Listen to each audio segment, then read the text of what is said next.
Is there anything you would have done differently? We reported a true story. Our colleague Brian Williams is back in Kuwait City tonight after a close call in the skies over Iraq. Controversial Supreme Court nominee Brett Kavanaugh and questions about Kavanaugh's drinking in the past. Sean Hannity, come on up, Sean Hannity. Today, Andrew Cuomo is having a moment. Hi, I'm Chris Steyerwalt. And I'm Eliana Johnson. Welcome to Ink-Stained Wretches, where we break down what's going wrong and what's going right with the American news media. And Eliana Johnson, it is a gray day here in Washington, D.C., where we woke up to the news of what I can only call terrorism perpetrated against two Israeli embassy workers who were attending a function at the American Jewish Museum. And so it sort of casts a little pall on everything we're doing today. Definitely.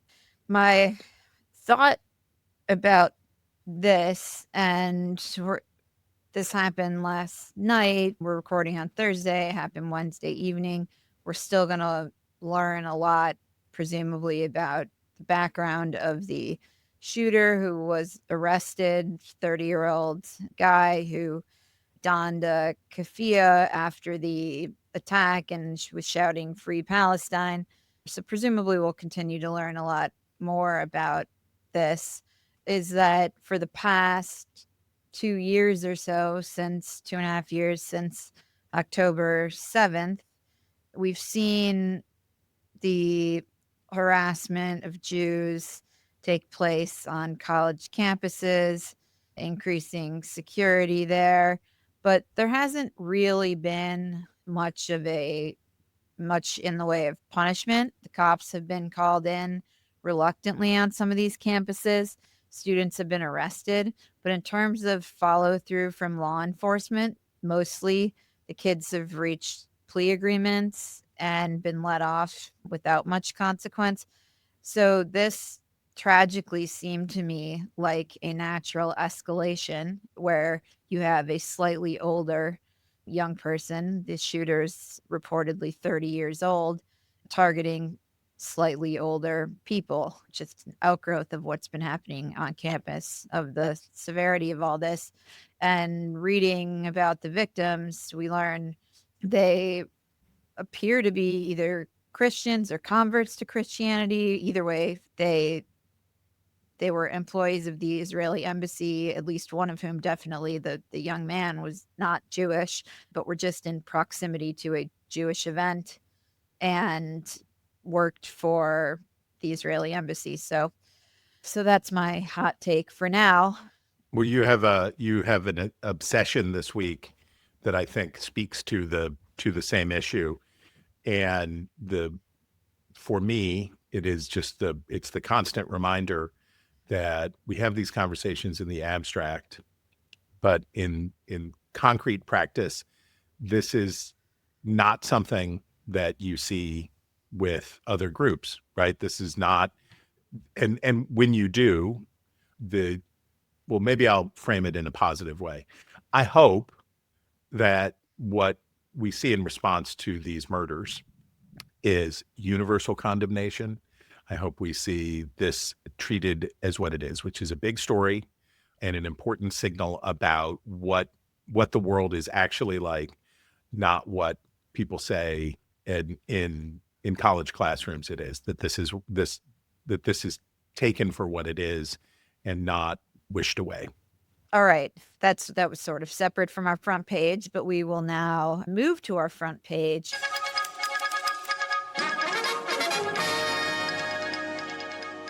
Which is surely all of the Biden news, including the former president's stage 4 cancer diagnosis and the official publication of the Jake Tapper, Alex Thompson book, Original Sin, which I have officially begun reading. Oh boy. I received my copy in the mail.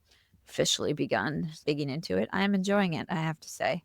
And Thompson's a good writer. And it's fun. It's enjoyable. It's the inside story of the desperate efforts of these awful people to cling on to power. So I sort of want to actually switch the order of our items here, where the book, of course, details the efforts of Biden, his family, and their inner circle of Mike Donnellan, political $4 and policy million. advisors. Yeah. $4 million. Mike Donnellan, Anita Dunn, Bruce Reed. These are just top advisors who cocoon him, even from his own cabinet. And they lied to the American people who saw past their lies. So when they announced his cancer diagnosis, 2 days or 1 day before the publication of this book, and if you're wondering how much the media is going to self-correct for their credulity about Biden's age issues, the Washington Post ran this item because, of course, the response among many, including, doctors, but it was really people on the left and right saying there's no way Biden just found out about what is a slow growing prostate cancer, slow growing. There's no way he just found out about this. The headline in the Washington Post was Biden diagnosis draws well wishes, questions, and conspiracy theories. And they write, in a reflection of today's harsh political environment and reignited questions over Biden's health during his re-election campaigns and his inner circle's handling of the situation, some Republicans and right-wing activists wasted little time asserting, without evidence, that Biden and his circle covered up the diagnosis. Which is just so amazing to me, given that shouldn't you guys at the Washington Post be digging into this story, given that the upshot of this book is that these people have no credibility. They lie. Well, not all of the conspiracy theorists and ill-wishers were Republicans. Because you made Taylor Lorenz part of my life, we have to include her post that she hopes that Joe Biden rots in hell and rests in a word for urine. The liberals are going to blank ride Biden until he's in his grave. It's shocking. And I have to say that generally speaking, most people took the decorous response to this. And obviously, Joe Biden, prostate cancer, Joe Biden is in his 80s. Joe Biden has prostate cancer. Almost every man in his 80s has prostate cancer. Their position is that he had not been tested since 2015 or something, which I find a pretty remarkable assertion, that he, as president of the United States, was not tested for aggressive prostate cancer. If that were true, that would be a kind of a stunning lapse. But I also understand here's how I receive it. This, I assume, is the way that Joe Biden steps aside from public life, right? Whether you're suspicious of the timing or not suspicious of the timing, whether you believe them when they say they had no idea because he wasn't getting tested for prostate cancer, which now doesn't require the doctor to put a glove on. If you believe it or don't believe it, the upshot, I assume, is still the same, that this is how Joe Biden exits public life, right? For sure. I mean, the prognosis for this doesn't seem great at all. So I would agree with that. So on the matter of the book, there's nothing I can say that is going to do better than what Jon Stewart said. And can I just make one other point about the cancer and the Washington Post treatment of people saying he must have known about this? There are a small percentage of these cancer cases that come on suddenly, but they act like Biden was just any other late 70-year-old, when in fact he was the president of the United States. And it does sort of boggle the mind that he wouldn't have been testing for PSA. The only way that can be true is if Biden said, I don't want you to test for it, right? It would have to be that they would intentionally not test for it, because I would have to think. I mean, the matter of White House doctors has become a sort of a dubious proposition since Trump won. And so maybe it's true that they did it and didn't release it. I don't know if anything to tell me that that's true. But if they weren't testing for it, it was by design that they weren't testing for it. Oh, totally. But the media should do away with the terms conspiracy theory and misinformation. And for them to write this piece without saying they've put questions to the Biden family and his doctor is like shocking malpractice. Yeah. Well, and if you lump in normal questions, appropriate questions because as you say, it goes to the same issue. Same issue is the lack of transparency, the failures to disclose Biden's health problems, physical problems. It's of a piece. And so questions about that are not inappropriate. But if you lump the normal questions in with Taylor Lorenz, then you can try to sidestep the normal questions, the actual questions. If you just lump it together as one thing. I will also note the book chronicles how the family banded together to lie about Beau Biden's diagnosis. And after he'd been diagnosed with glioblastoma, not only gave on the record statements saying he'd been given a clean bill of health, they also had a doctor give a statement to that effect. So it's not like this is, unprecedented. Now I have to hear my Jon Stewart clip. You have to let me hear it. It's too good. Don't news people have to tell you what they know when they find it out? Isn't that the difference between news and a secret? You won't believe what we found out. No, that's why I'm watching. Breaking news in a week. So it's funny and it's true, right? That the idea of breaking news, I've known something for a long time, and now I'm finally ready to tell you, is pretty preposterous. That is certainly true. And we know a lot of stories about reporters who held stuff back for books, right? That's a common problem in Washington, is that reporters on beats pick up nuggets along the way. They don't share them with their readers or viewers at the time, but keep them for books later on. That's especially true in campaign coverage, right? That was in the Obama books and all of that stuff. It was like, oh, now you tell us. And there is definitely a now you tell us component here.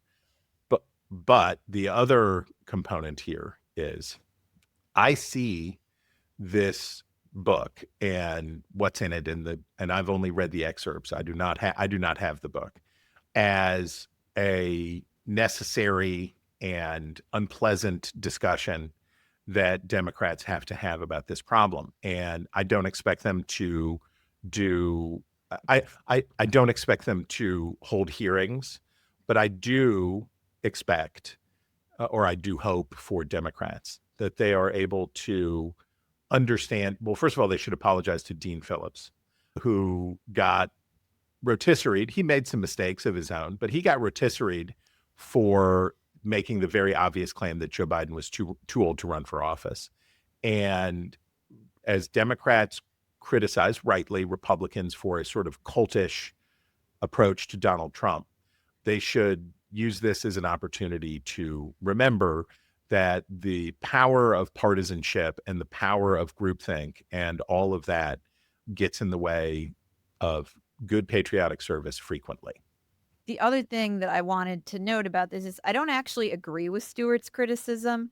It would be one thing if Tapper and Thompson had been doing all these interviews while Biden was campaigning for the presidency, but they conducted all these interviews after the election and after Trump had won. So I don't actually think all this information that they collected, once actually the American people had rendered their verdict and said, first of all, Democrats were forced to shove Biden off the ballot for all the reasons that Democrats were telling them in their interviews, and then rejected Kamala Harris for some of these same reasons. I don't actually think it's like immoral for them to hold it for a book? I don't think it's immoral. I just mean using the news to sell the news it's funny, right? It's like, I know something and I'm going to promote my book. I'm going to promote this book by saying, keep watching and we'll tell you later. It's a bigger version of, do you know, you're familiar with sweeps? Yes. Okay. So in local news, it's May and November are the big ones. There's a February and a July one too. And how you do in sweeps is and sweeps are the times where Nielsen ratings, the Nielsen company does more intensive ratings work and they're getting a better sample. And that's what's going to set your advertising rates for the quarter. And it's significant. And how you do, so every local TV station in May and in November is going to do the story, which is your baby's crib a death trap? Tonight at 11, we'll tell you whether it's true. And you're like, well, maybe tell me now. Maybe we should know now. Are you at risk of being murdered by someone in your family? I don't know. Well, tonight at 11, we're going to tell you whether or not you are. And it's a common practice in news, and news is a business. And I'm not saying that it's immoral. I am just saying it's funny. All right. Up next, really one of my favorite, probably my favorite story of the week was the New York Times story on the Democratic donor search to counter the right's influence online.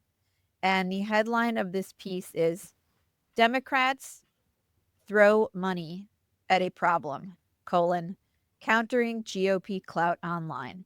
At private gatherings, strategists and donors are swapping ideas to help the party capture the digital mojo that helped President Trump win. Yes, there's a price tag. And the TLDR, long story short of this, is that the Democrats want their own Joe Rogan. And I'll read a little bit from the piece. Hoping to move away from, quote, the current didactic hall monitor style of Democratic politics that turns off younger audiences, this new company and media will focus on directly funding influencers and co-producing their content, opening a creator talent agency, and starting by inking deals with 4 flagship creators, according to a business plan shared with the Times. And they are turning to Democratic donors to fund all of this. One of the top aides on former Vice President Kamala Harris's 2024 campaign, Rob Flaherty, and a digital media executive, Mike Vennesi, have been in conversations with donors in recent weeks ahead of what is expected to be a multi-million-dollar fundraising round for a new for-profit company called Channel Zero. The group is meant to provide back-office services to content creators who already have large followings. I was so amused by this because nowhere in this piece does it acknowledge that Joe Rogan was actually the Democrats' Joe Rogan, and the Democratic Party drove Joe Rogan into the arms of Donald Trump through various policies and postures and policies that turned him off. And that is the source of so much of his influence, that he was once one of them and no longer is. And also, it doesn't really grapple with the fact that why did Joe Rogan take to podcasting 10 or more years ago? Well, because the airwaves, MSNBC, CNN, NBC, ABC, CBS, they're all dominated by Democrats. And this was an alternative platform that was open to any voice. And so that's why it was appealing to heterodox figures like Rogan and others on the right. It's like talk radio for the right. So I think this is set up to be an Air America, left-wing talk radio type of situation. But what do you think, Chris? I think Air America is a great comparison. And when you have a bunch of donors who want to throw money at a problem, people are going to come up with solutions, right? They're not going to just leave tens of millions of dollars laying around. They're going to find a way to unlock that money. And it's also possible that one of these startups or people will develop a bigger following. But I think what is hard for Democrats to grapple with here, and I think of the Call Her Daddy episode with Kamala Harris, it's not the medium, it is the message. And the idea that somehow something being on a podcast makes it different is not right.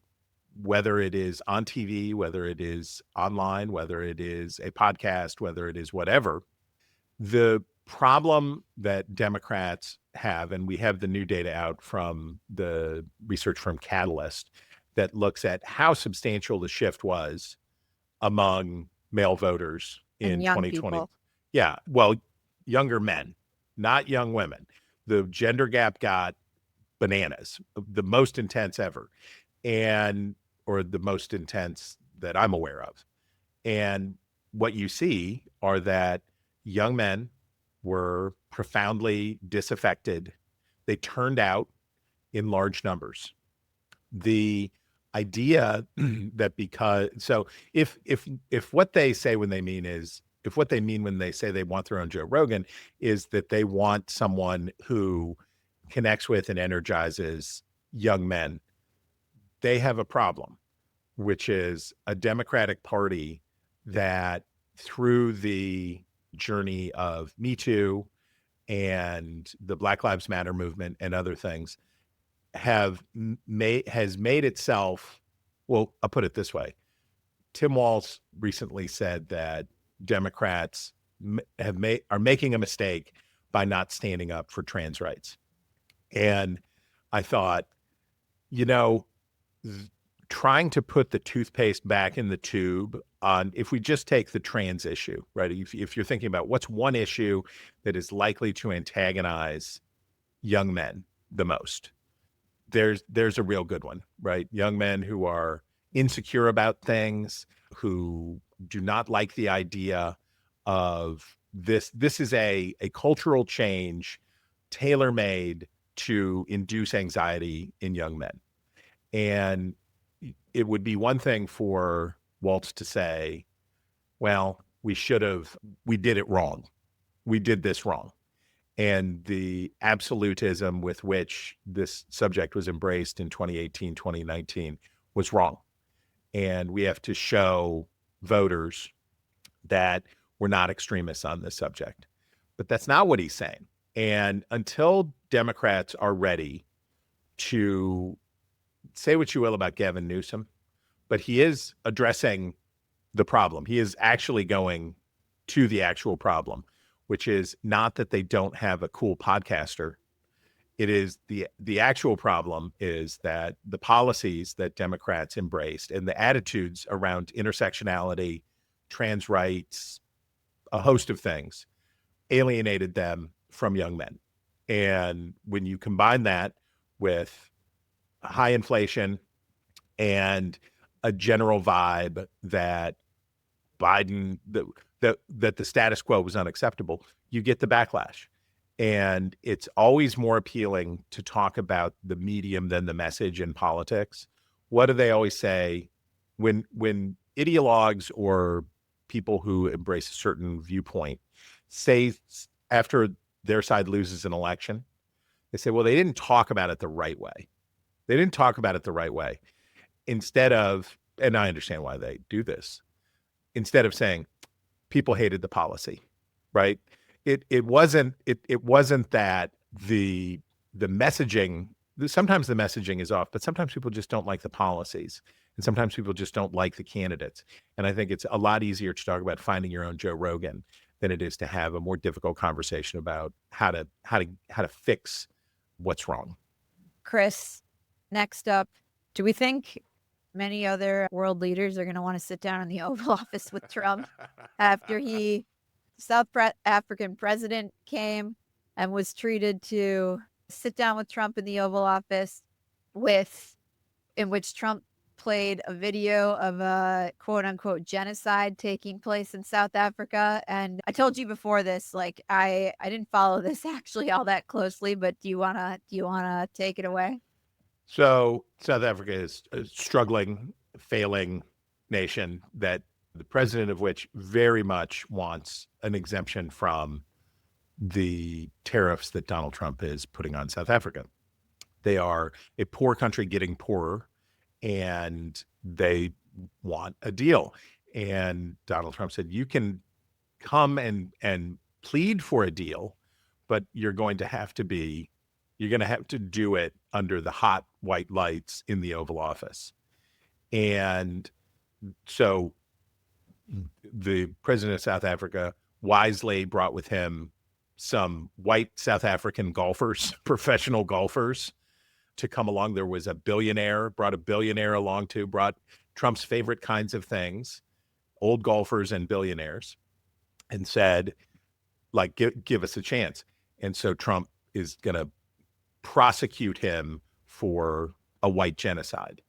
And I think there is serious reason to think that South Africa may cease to exist as a country because the mostly white, wealthy South and West doesn't want to be lashed up with the insanely mismanaged and very corrupt, often corrupt government and the way things are run in the rest of the country. I don't know whether that's a country that can sustain itself. It's been miserable to watch South Africa descend. But I don't think you would say that it is a white genocide in South Africa. However, if you go back in cable news history for a few years, you'll find that narrative starts cropping up. That was a Tucker Carlson favorite. That narrative starts cropping up, and it is a favorite. It's a favorite piece of right-wing content. And I saw when I saw this take place, I realized something, which is the Steve Bannon flood the zone approach doesn't always work in the mainstream. It doesn't always work with persuade. It never works. Well, it kind of works with Democrats because it keeps them distracted. They run around and chase stuff like this story. But it doesn't always work with persuadable voters. Sometimes it does. It doesn't always work with persuadable voters who voted against Biden for the same reasons they'd probably vote against Trump now if they were given a chance, some of them. And it doesn't work with them. But I tell you who flooding the zone always works like a charm, the MAGA base. Donald Trump has accepted this jumbo jet from the Qataris. They have delivered a bill in Congress that is a real dog, right? What they brought out of the House not only is a budget busting ridiculous. It's a $5 trillion budget, a debt bomb. It's preposterous, but also it doesn't even do the campaign promises. They had the Jeffrey Epstein anger over Jeffrey Epstein, which we'll talk about in a second. But after a very rough run for Trump with his base, how do you get him back? You get him back because you play the hits. And this was like, do you remember blank hole countries when I called them blank hole countries? Well, let's go back to that. And it works with the right-wing media, and it works with the supporters because he knows what they want, because he inhabits it with them, right? In the same way that I assume Joe Biden knew what Morning Joe wanted to hear, Donald Trump knows what his base viewers and consumers want to hear. And this was, I thought, a great example of how flooding the zone with crazy stories helps Trump keep his base in line. Chris, you would also flag the White House pulling transcripts of Trump's remarks from the White House website.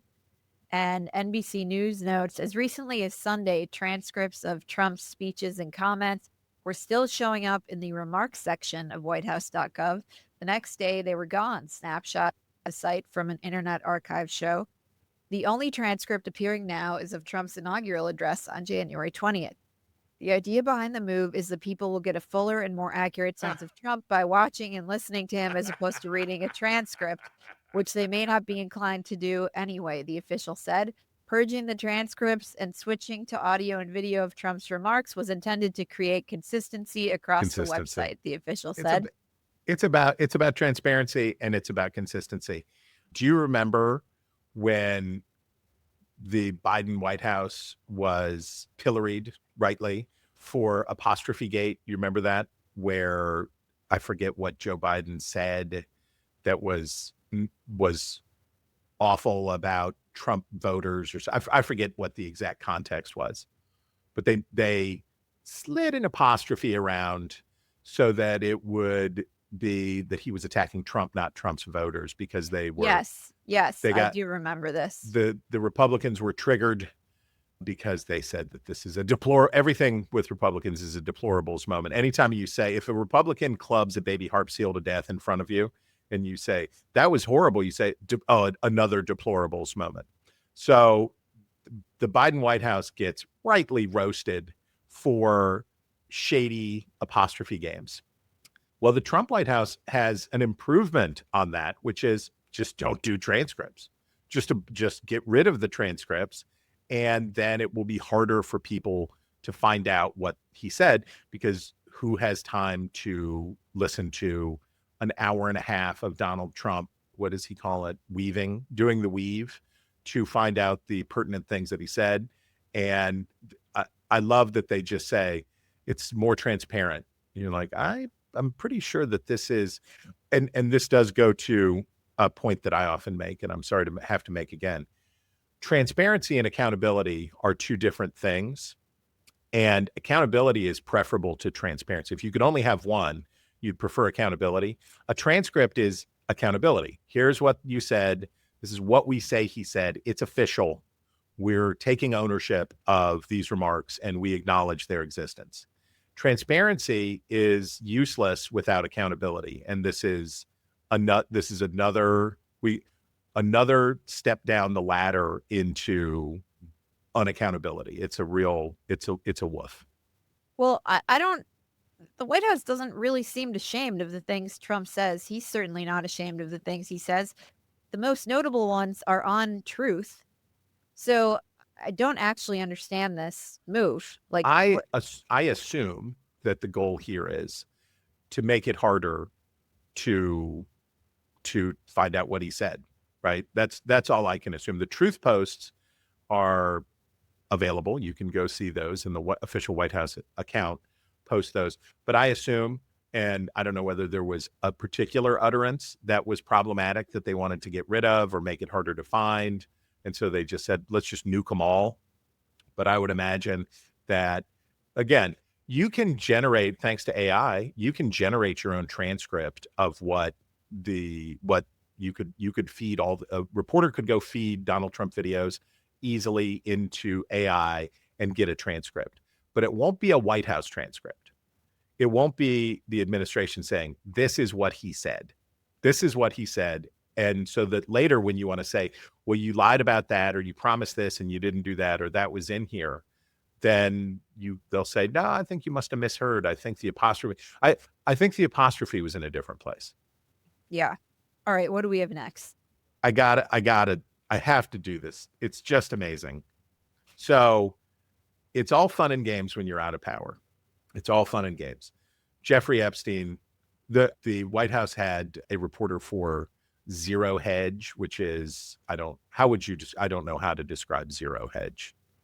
Like a viral news site. Yeah, news being a generous term, but yes. And so they had a correspondent for that in the briefing, and the correspondent asked a question about whether Jeffrey Epstein being killed by the Clintons. It's a delightful story if you are a populist, but if the story that you want, and Elon Musk referenced this even in attacking Bill Gates, if the story is it's like a QAnon Pizzagate, it's a wonder worker where Jeffrey Epstein can be at the center of everything. that all the bad things that have ever happened, he is like Harambe for the MAGA right. Everything can be explained somehow. It all leads back to Epstein. It all leads back to Epstein.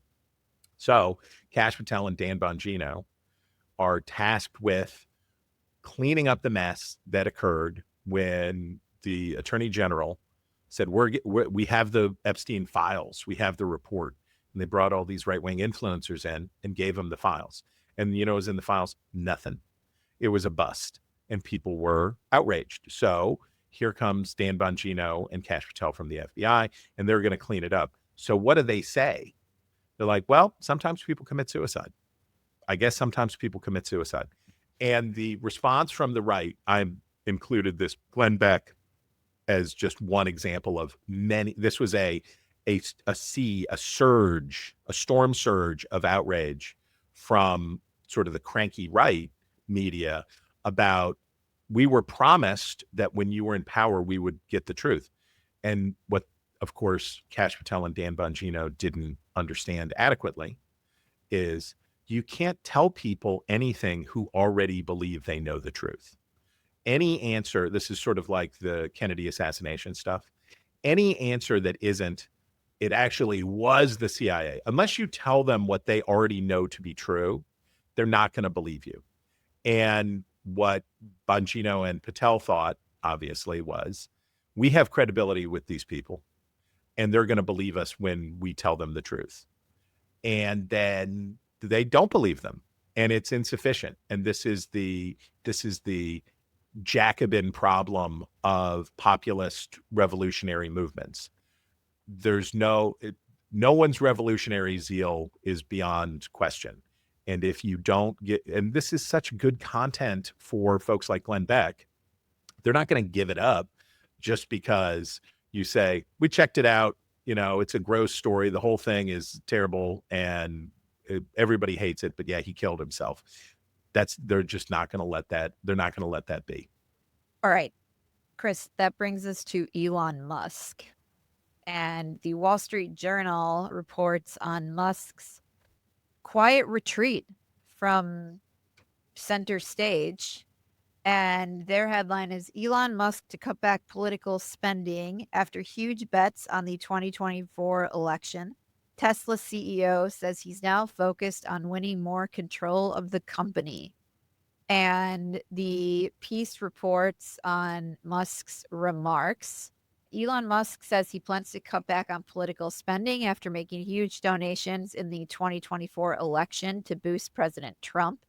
In terms of political spending, I'm going to do a lot less in the future, Musk said in a video interview at the Qatar Economic Forum. I think I've done enough. Musk, the world's richest person, who, according to filings, spent close to $300 million in 2024 to help Trump and other Republicans, indicated he still could increase spending again if conditions change. If I see a reason to do political spending in the future, I will do it, he said. I do not currently see a reason. So it's pretty clear that I think both he was ready to back away because his companies were sustaining a lot of harm from his involvement, his visible involvement in the administration, and that Trump wanted him to back away because he's not a popular figure. He wasn't polling well. And I think it will be interesting to see if he comes back. I should have included it. I think it was it Ashley Parker, somebody writing in the Atlantic, breaking down the Scott Bessent, Elon Musk, Rochambeau at the White House, the profanity laced tirade and all of that stuff. And the infighting is, I'm sure, a part of it.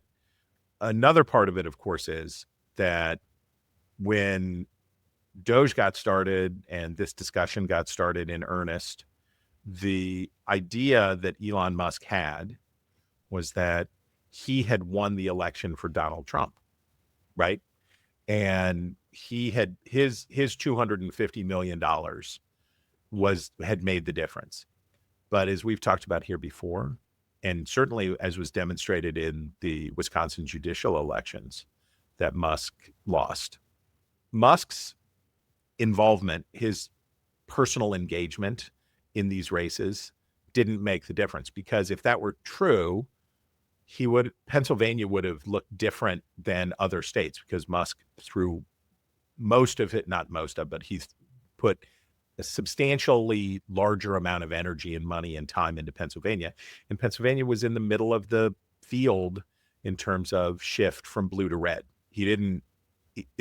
Pennsylvania was no outlier. And I think the lesson of Minnesota or Wisconsin for Musk was, I can throw money at these things and I can't buy them. I cannot buy these elections. Elections, as I tell people all the time, campaign finance enthusiasts, elections are very hard to buy. Ask Jeb Bush.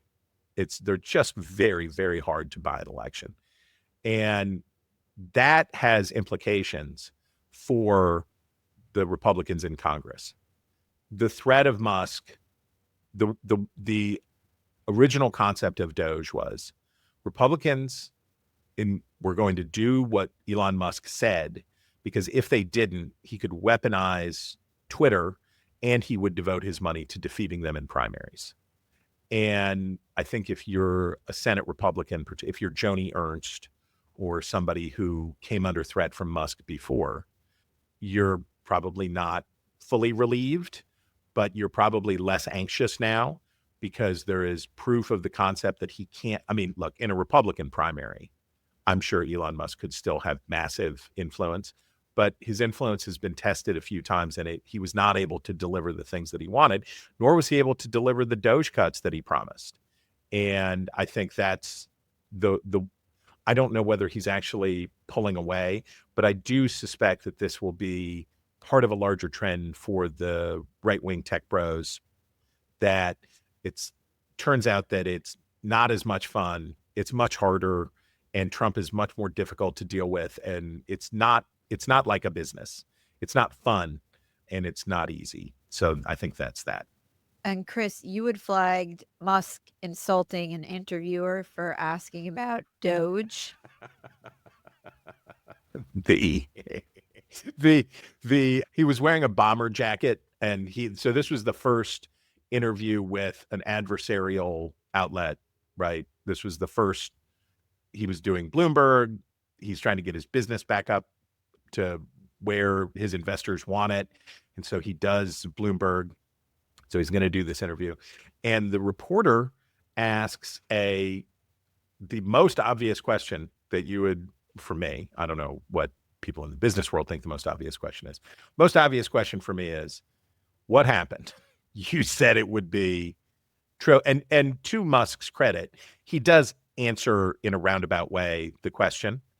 And the roundabout way is, if you can't cut the defense budget, if you can't cut the defense budget and you can't cut Social Security, Medicare, you're not going to make the kind of cuts. And if only someone would have warned them, that without taking on the major drivers of debt and deficit, it would be impossible to cut $2 trillion out of the budget. So he does acknowledge that part. And by the way, as an aside, you have to love the Republicans talking about what they're going to cut and wrestling with all of this stuff. And in the middle of it, Donald Trump has an event in the Oval Office and is like, we're going to spend trillions of dollars building a missile defense shield for the United States. And you're like, oh, okay. So the cuts stuff was so February. That was so February. So the interviewer asked Musk the question, and he was affronted. He was affronted by being asked this question in a very normal way. He says, so it's difficult when I'm conversing with someone who is trapped in the dialogue tree of a conventional journalist, because it's like talking to a computer.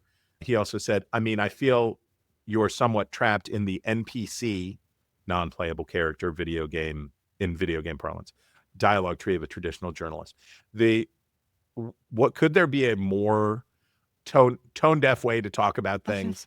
That you're talking to this woman, accomplished woman, who's the journalist working for Bloomberg. You're doing an interview, and you say that somebody who doesn't just, if what a traditional journalist is is, or if you're trapped, if you're an NPC, if you are doing basically your job, which is to try to get people to answer questions about the news, if that is too much of an affront, I don't think Elon Musk is going to very much enjoy any effort about rehabilitating himself as a mainstream figure. All right, that brings us to business news. And we have the head of CBS News forced out. And the New York Times says it's amid tensions with Trump. I would say more it's amid tensions with her own bosses at Paramount. So the Times reports, so Wendy McMahon was the president of CBS News. She came from local news and was a station manager, and she went bye-bye. Ms. McMahon told her staff in a memo that, quote, "It's become clear the company and I do not agree on the path forward." Executives at Paramount informed Ms. McMahon on Saturday that they wanted her to step down, according to several people with direct knowledge who requested anonymity to share private discussions. And so the backstory here is that McMahon has been clashing with Paramount, both with regard to how Paramount would settle this lawsuit that Trump has brought against 60 Minutes. And my understanding is that he won an apology that CBS, an on-air apology that CBS, including McMahon, is just refusing to grant. And her departure follows that of the CBS executive producer of 60 Minutes.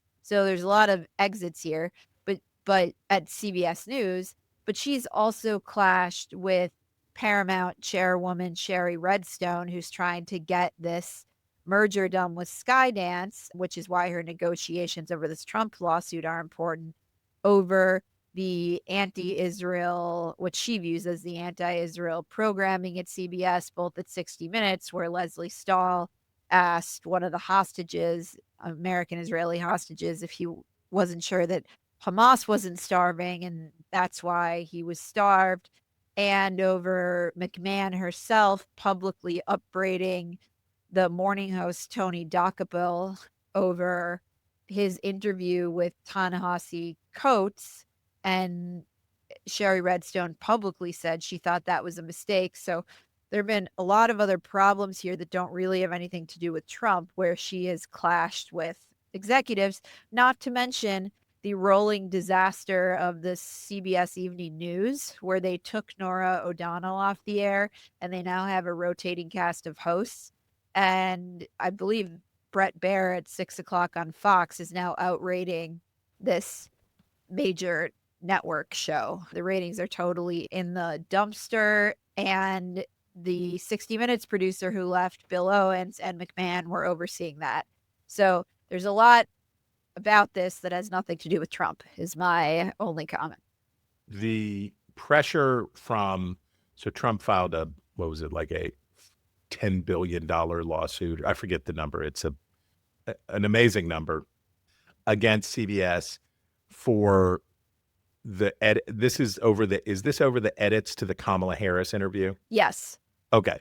So it's a meritless lawsuit, because even if CBS did what Donald Trump was accusing of, they can edit their stuff how they want to edit their stuff, right? It's their choice. So you have this lawsuit, which the way that Disney and others dealt with it is you apologize and you pay tribute. You give money to the Trump nonprofit and to the presidential library. You apologize, you Jeff Bezos it. You get some money flowing to Trump World and you apologize. But CBS has this additional problem, which is the administration has, you point to the merger. They have the merger, which the Federal Trade Commission and the Justice Department have to approve or could refuse. And then you have the threat from the FCC that they will punish CBS and put their licenses at risk, put their broadcast licenses at risk. So you have that coercion going on over here. Give us what we want. Give the man what he wants, or we're going to ruin your business. We're going to crush you. Then on the other hand, you have the journalistic question. And the journalistic question, Sherry Redstone, and I said this about Jeff Bezos, I say this about her, she should have whatever kind of CBS News that she wants, right? If she's the principal owner, if she's running it, she should have whatever she wants. And if she doesn't want a anti-Israel, if she doesn't want that thing, then she should not have it. And that's okay. That's what we have a market for. If you don't like what she's doing, you can watch CNN or MSNBC. You have plenty of choices if you are looking for those takes. And she should make 60 Minutes whatever she wants it to be. The problem is that these two things are taking place at exactly the same time. So as Sherry Redstone, and this is a problem at elite universities, this is a problem in businesses, this is a problem with law firms, this is a problem everywhere. There's a real problem, or the perception of a real problem, but the method that Donald Trump himself and through his administration is using is coercive. And so if Sherry Redstone was saying, I don't like the way that you do your job, get out, it's a lot cleaner than saying, I really dislike the way you're doing your job, particularly because it's making it harder for me to get the things from the president that I want. So it gives people who perhaps do not deserve the credibility and sympathy, extra credibility and sympathy, because it's framed not as a fight over ideals or how to cover the news, but is instead, are you going to knuckle under it? The piece that we talked about last week in the New Yorker about Jeff Bezos, the people at CBS are saying and doing the same things that the folks at the Washington Post are saying and doing, which is, we're CBS, we're different, 60 Minutes is different, all of that stuff. And of course, I would say, you're not really. I'm really grateful that CBS over the years has cared to put that much money and that much effort into high-end magazine-style journalism on TV. I would make some different choices, but I think it's great that they do. It's very unfortunate that that collision comes against the backdrop of this kind of government coercion. Up next, we have, Chris, you flagged, can C-SPAN pull off Crossfire, but with civility? And this is a project envisioned by C-SPAN's new, is he CEO? Yep. President? Yep. Sam Feist, who defected from CNN. And they want to do Crossfire. How much do I love this? Well, they want to do ceasefire. They want to do the opposite of Crossfire. They want to find points of commonality. They want to bring public officials. They want to bring, I'll punch myself in the face after I say this, they want to bring thought leaders together and look for ways to have a better discourse and model better discourse. And no shouting, no fighting, no acrimony, Mr. Feist said in an interview, just two American political leaders with a willingness to find common ground. How much do I love this? Like, I'm in love. I'm just in love. It's fantastic. Do you think there's an audience for it? Well, audiences Other than you personally? I think so. I think the success that we've had with The Hill Sunday says that there's an audience out there for a kind of political discourse that does not leave you feeling gross. And I also think that to get an audience, when Crossfire started, and I know all this history because it was a good chunk of my most recent book. When Crossfire started, people said, this will not work. This will not work. And for a while, it actually kind of did before it turned into garbage, right? It actually did kind of work. And it was like the McLaughlin Group, but on nightly TV. And I think there is an audience for it. But I would also say and this is why I think it's so important that the streamers start paying C-SPAN. It's something good, right? So even if it's not going to win, it's something good to try. It's really something good to try to show people that there might be an audience for this, and it's the kind of thing that only C-SPAN's really going to be able to do because of their reputation. And I hope that the streamer, I hope YouTube and Apple TV and Amazon and everybody start paying C-SPAN, subsidizing C-SPAN, number one. And number two, I hope this show is a huge success. I hope it really works because Lord, do we need it. Okay. I don't think I'll be watching, but right, maybe you can convince me. Next up, we have Ben Shapiro solicits backers or buyers for a built-out Daily Wire. Semaphore reports. What do you make of this? Well, let me read from the piece. It was that Daily Wire founder Ben Shapiro was at the Milken Conference in Los Angeles, where all the hoity-toity people are, but not speaking on a panel. He was reportedly roaming the conference, meeting with top financial figures to discuss the future of his company, including investment or a potential sale. And the company declined to comment, though people familiar said there were no current plans to sell the company. Shapiro has become an increasingly visible figure in recent months in business and finance and media, appearing on the All In podcast multiple times. And there's also been a lot of internal reshuffling over there. What do I make of this? It seems to make sense to me, given that it is one of the few conservative or media companies, period, that has been extremely profitable. So it all makes sense to me, and wish them the best. And you don't want to end up at Glenn Beck, right? Like you get out if he can have built, and it's amazing what they built, right? This juggernaut fueled by Facebook, and then they built it out and they did all this stuff. Then they hit the then they hit the growth problems and found those troubles. And then they looked for other ways to monetize. They're going to sell razors. They're going to do other stuff.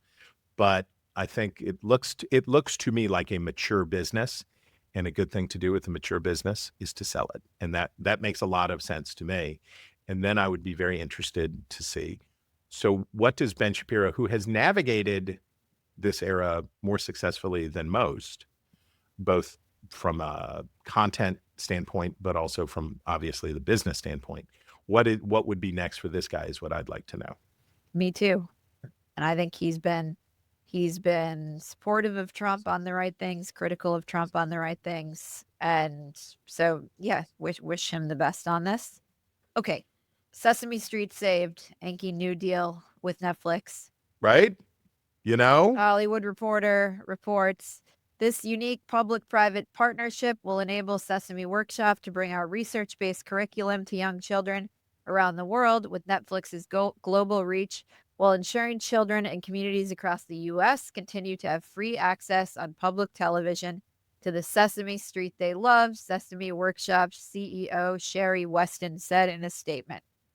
And Netflix is going to let it continue to run on PBS, which is helpful in rural places and for poor people and a variety of things. And I love this. This is like what I say. I was asked the other day by somebody about cuts to public broadcasting. And I said, my feelings and position on free speech basically says it's not good for the government to be doing speech, right? The government can announce stuff. The government can tell us things in its official capacity, but I don't think the government should be in the content business. And what the folks have learned at NPR and at PBS and in all these other places is there may or may not be a market for what you're doing. But if you take subsidy to do it, then you will be subject to political whims. And so not only is it a dubious proposition from a speech standpoint, it's just insane to have what you do be dependent on government largesse. And I good. Kudos I say. Kudos to you, Netflix. Now all you have to do is fund C-SPAN, and I'll send you a ham. You'll be my favorites. Chris, that brings us to our facile file, where I'm taking on style. So this is all you. Kermit Comes Home, UMD commencement, and NBC4 history. Okay, so congratulations to all of the University of Maryland graduates. We're recording this on Thursday, as you said, but this weekend, the commencement speaker at University of Maryland will be Kermit the Frog, which makes sense, oddly. Are you kidding me? Which makes sense, and here's why. Jim Henson went to Maryland. Kermit was launched, came to be as a kid show on NBC4 in Washington. Kermit is a local guy. So it makes some sense. But an alert listener, my eldest man-child, who I want to say looks great in a tux, the alert listener says that pointed us back to a March 28th piece in the New York Times, where the New York Times wrestled with the question of the appropriateness of Kermit the Frog. Now, you might say it's not appropriate for a Muppet to give a commencement address. And I'm not saying you would, but one might say that is not an appropriate commencement speaker. What's the real problem is that Kermit is not wrestling with the big issues of the day that need to be addressed. Now, the Times comes down on the side basically that maybe Kermit's exactly what we need right now. Of course. Why not? Are you anti-Kermit? It just seems like, he's going to impart some real wisdom to these. I mean, who cares? The commencement speeches are all worthless, but who's your mine commencement was speaker? Anderson Cooper, and he was actually great. I had Donald Rumsfeld, and I had Donald Rumsfeld before he was cool again, and then uncool. Back in the 90s, I had Donald Rumsfeld, and he gave a very good speech. But Kermit, so here's a passage. Similar divisions. Oh, Jeffrey Zhang, 22, a senior majoring in government and information design, has heard some of his classmates argue that the school should have chosen a more substantive speaker. I, frankly, am really excited for Kermit the Frog to come, Mr. Zhang said. He thought the frog would bring the kind of fun we need in a world that is so uncertain. Aparava Mahajan, 19, a junior studying journalism and government, had observed a mix of excitement and apathy among students. I think it's a very safe option because Kermit can't really say anything crazy. I feel like it will be a generic commencement speech. In a very 2025 lesson indeed, dispensed at the precise moment when top law firms are under attack from Mr. Trump and universities are abandoning flagship diversity, equity, and inclusion programs. Whether it invigorates the crowd at commencement remains to be seen. I don't even think I'll end up going, said Mr. Mishra, who is graduating with a master's degree in applied political analytics. I watched the speech on YouTube or something. Leave the frog alone. Leave the frog alone. Kermit is awesome, and it's a lighthearted, nice thing to do, and whatever. Who would be better? So take the win, Maryland. And this is not something that has to be wrestled with. It's graduation. It's nice. It's supposed to be nice. Just let it be nice. So you're pro Kermit. Pro frog. Let the frog talk. Why not? Have a little fun with it. Yeah. I remember when WVU had Mr. Rogers give its commencement address, and people were like, "Oh, this is just beneath the blah blah blah blah blah." You say, who do you like? The stupid things that are to come and have already materialized make Mr. Rogers and Kermit the Frog seem like having Werner von Braun as your commencement speaker.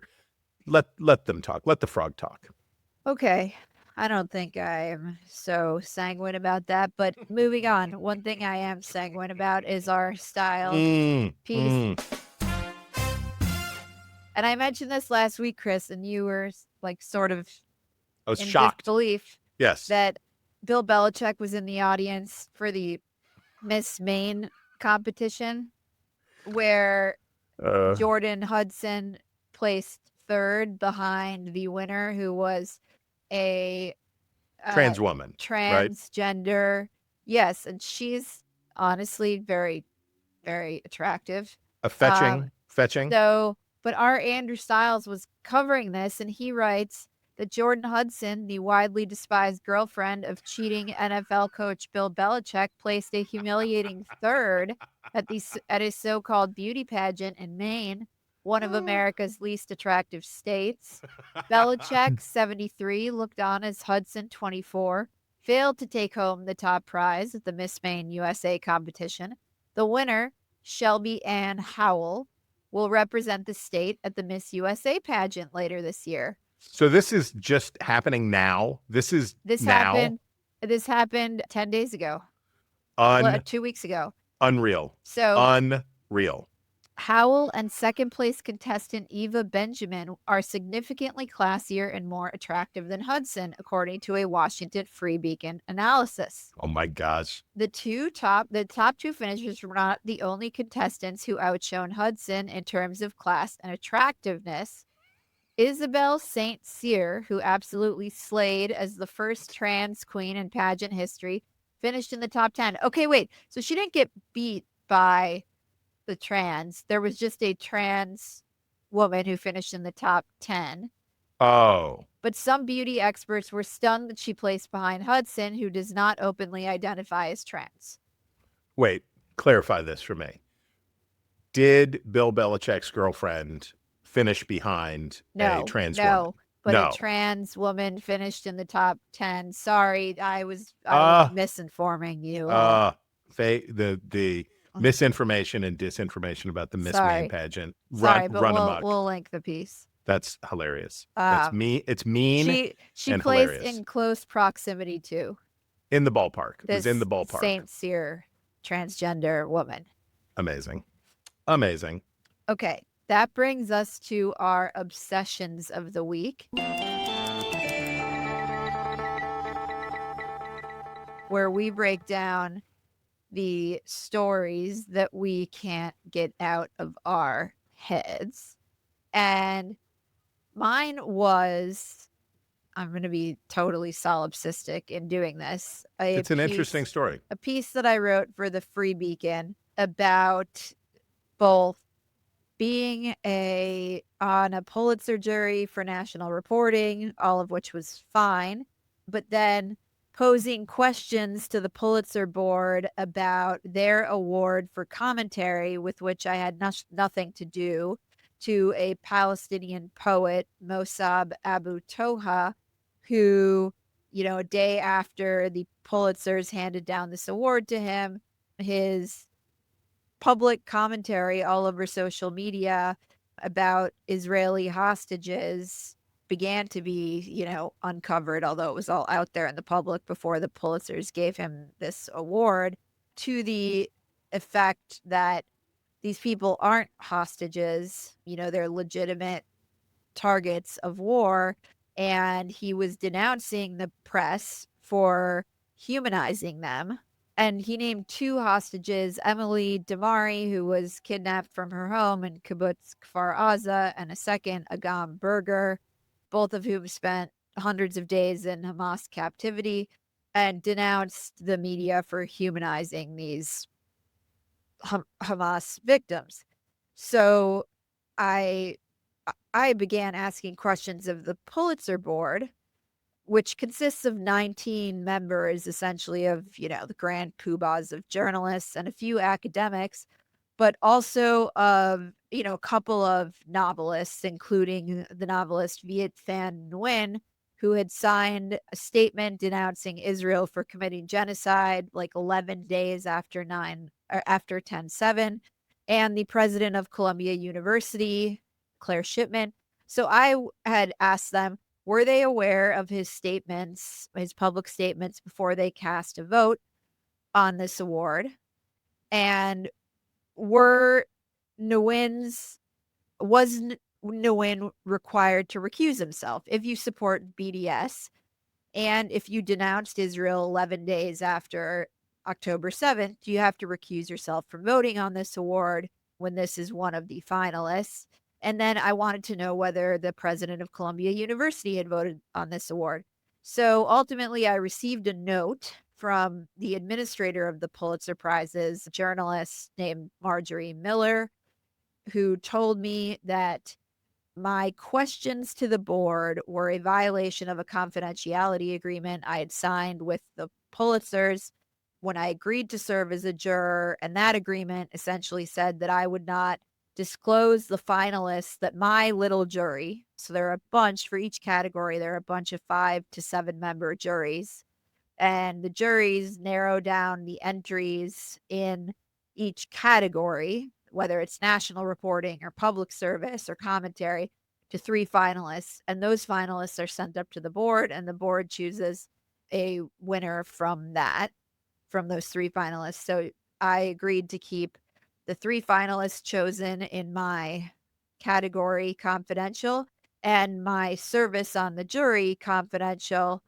except for among, close colleagues and my family, until after the awards were given out. So she claimed it was a violation of this agreement, which it obviously isn't based on what the agreement says, and essentially was trying to strangle reporting, which is an interesting position for the Pulitzers to be in.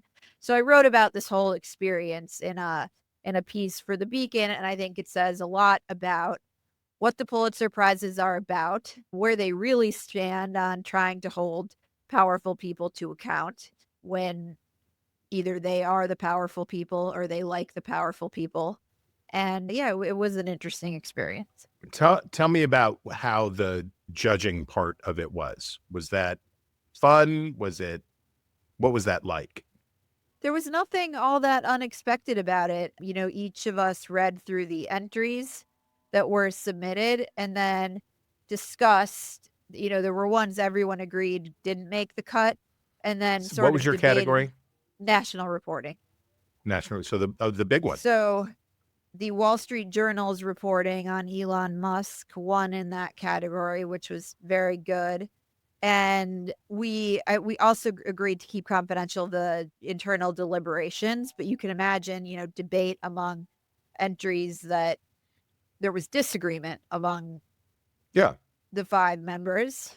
And ultimately, but it was collegial and done well. Totally. You send 3 finalists up to the board, and the board chooses those.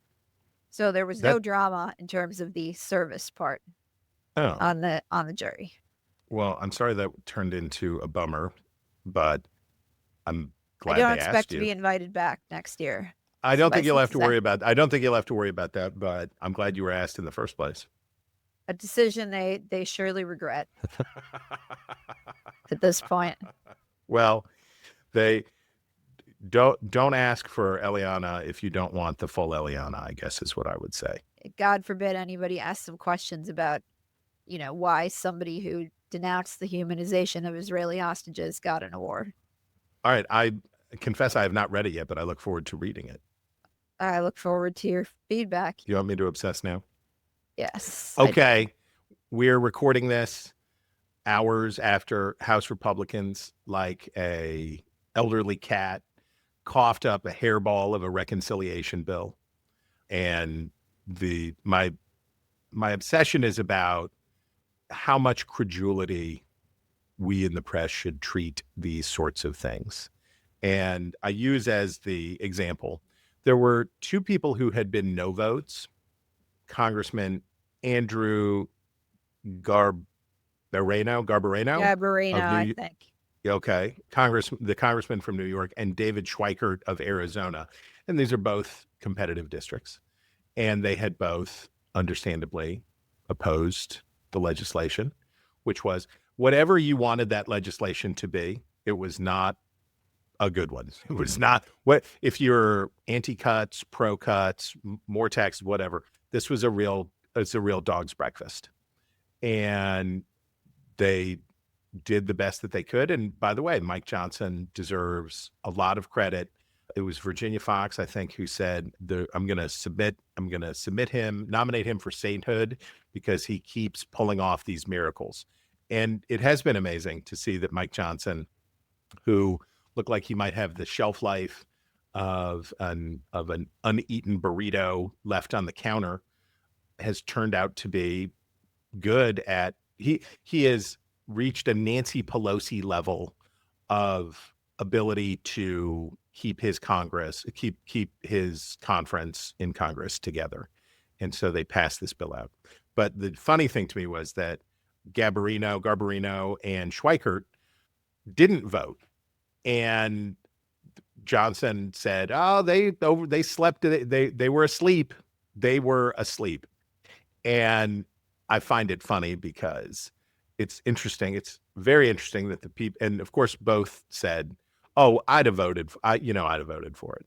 I would have if I hadn't fallen asleep. I would have been there to vote for it." And of course, they could have held the vote open and let them vote, but they didn't want them to vote and they didn't want to vote, and they didn't want them to vote, and everybody got what they wanted because it passed with only 215 votes, which gets me thinking about all of this, which is the members of Congress use the Capitol Press Corps, the Washington Press Corps, to negotiate. So you start a process. You say, I'm a no, I'm a hell no, I'm a absolutely not, I'm a whatever. Now, we understand that this is just negotiation because, in the end, they're all going to vote for it. They're all going to vote for it. And there are people, and I would put Chip Roy in this category, and there are others the congressman from Texas, who engage in these questions in a knowledgeable way and talk about these things, and who are kind of honest about it, right? Like they're engaging. When Chip Roy voted present on this, it wasn't like I can't believe it on this. He had said, yeah, maybe I'll end up voting for it, but here's the problem and all that stuff. As we cover these things and report on these things, and I should also say, now that the House has passed the One Big Beautiful Bill, we know what will happen to it. It is going to go, like the aforementioned burrito, go rot in the United States Senate. It's going to go over to the United States Senate, where it will molder and be picked apart from senators who have a different set of political needs and political inputs. There are no salt tax senators in the Senate, right? There's because no high tax states. Can you think of any high tax? I can't think of a single high tax state that has any Republican senators. They don't care about salt. A lot of them represent poor states that are dependent on Medicaid funds. It's just a different set. So it's going to go over to the Senate. It's going to rot. And I guess my obsession is also solipsistic in this sense, which is I have to be careful as a journalist that as I cover these things and we deal with these congressional drama, that I remember two things always. Number one, we are part of the process because the members are using us to negotiate, which is okay. It's not evil, but they're making public pronouncements so that they can obtain cover for unpopular votes that they're going to make, or they can do those things. So number one, we are part of the process and we're being used, and that's okay as long as we are aware of it. And number two, perspective. It's fine. It is remarkable indeed that Mike Johnson was able to get so many people to make what will be a politically painful, damaging vote. He got them to do it. He Pelosi'd it. It was amazing. That's remarkable. But treating what was passed by the House as if it is not in any way, is in a substantial way reflective of what the final thing will be, not so. And the temptation to cover it in that way is real because you can say, oh, it's going to do this. Well, it's not going to do that because the Senate's going to cut it to pieces. So hold your fire. So that's my obsession is unlike Congressman Garbarino and Schweikert, don't sleep through it. All right, Chris, that brings us to reader mail. And we have a note from Helen in Falls Church, Virginia. who writes, Eliana, is this the look you were talking about as a MAGA girl look? See Oh, I link gotta see. below to a political story. I notice the dress is not sleeveless and she's not heavy on the makeup like the new DC chief prosecutor. I think that's a reference to Jeanine Pirro, but she Judge really Jeanine. carries that red dress off well. And it is a link to a political profile of Caroline Leavitt wearing a red dress and leaning against a is that a Corvette, Chris? So it looks like a 57 or so Chevy. And yes, Caroline Leavitt does have the MAGA girl look. And she was referenced in the New York Times piece that we talked about. But would you agree that she pulls it off better than most? Oh yeah, she's naturally pretty and also very young. I think, which helps then. It helps compared to, the ladies getting, lip filler and facelifts who are, 65 years old and trying to look like they're Caroline Leavitt's age. Ayo. The Politico piece goes back and finds footage of her as a college student, and when she's at the St. Anselm College in New Hampshire and asking questions in town halls, and her as a much more sort of tomboyish, scrubby looking person. But I don't know how anything works with women's fashion and attire, but she's a cutie. Okay. I defer. Yeah. I defer. Okay. Chris, that brings us to our favorite items of the week, where I am forced to say something nice, but go ahead. I enjoy this. This is a multi-layered, this is a baklava of satisfaction for me. Item from the Chicago Tribune.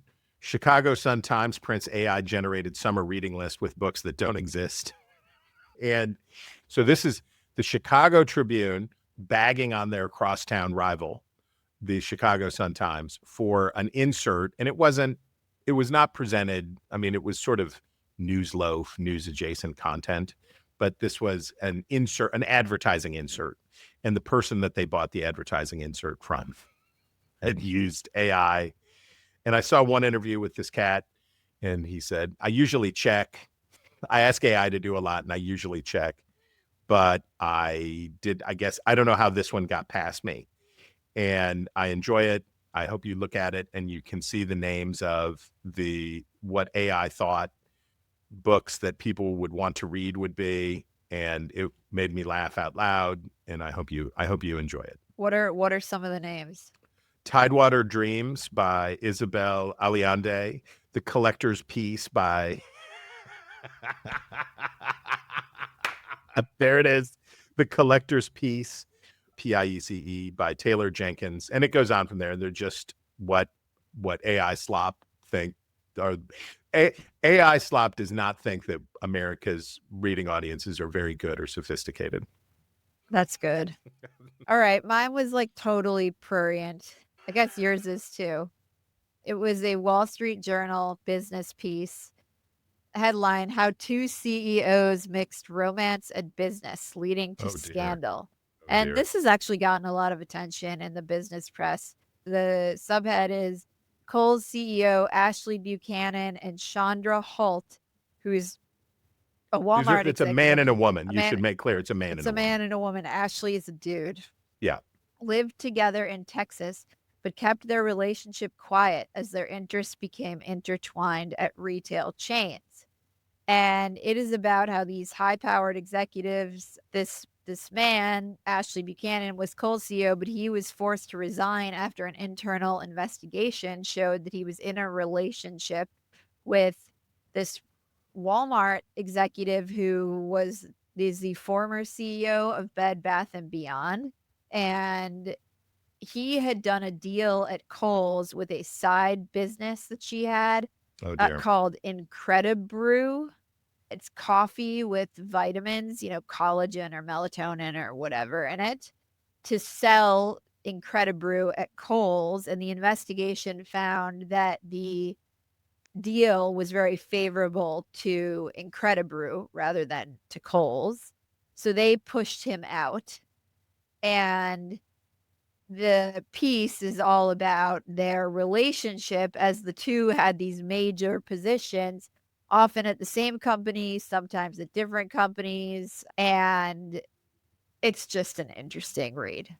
It's a real lurid tale about lust and Love and lust. and power in the parking lot of a strip mall. It's something else.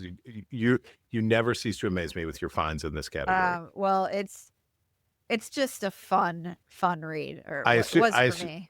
I assume they met for their trysts at Raising Cane's in the parking lot between the Bed Bath and Beyond and the They're now Kohl's. just living together. They're both divorced, but their families live near each other, and it did start off as it's an affair. I guess it's cited in his divorce records as a cause of the dissolution of his marriage. But anyhow, they're now both single and living together. So I don't think there are any trysts. It's not secret anymore.